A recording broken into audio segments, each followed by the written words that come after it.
तर मी आज बनवणार आहे झटपट होणारी अशी टोमॅटोची चटणी। हे 3 टोमॅटो ते भाजून घेऊया।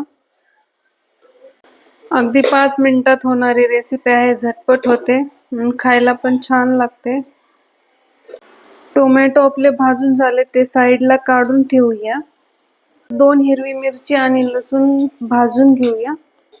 टोमॅटो, मिरची आणि आपलं लसूण भाजून झाले आहेत बघा। चॉपर मध्ये टोमॅटोचे साल काढून घालायचं। त्यात आपण भाजून घेतलेला लसूण ॲड करूया, हिरवी मिरची आणि अर्ध लिंबू, 1 छोटा चमचा जिरेपूड आणि एक छोटा चमचा धनेपूड,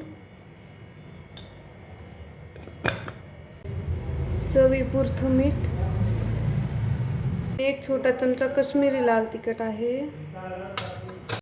आणि 1 चमचा भरून साखर, कोथिंबीर आणि हे 2 चमचे शेंगदाण्याचं कूट ते ॲड करूया।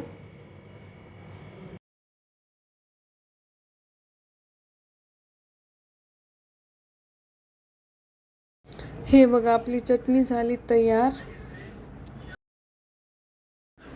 खूप बारीक करून घ्यायचं नाही, थोडं मोठंच ठेवायचं, म्हणजे चवीला चटणी छान लागते।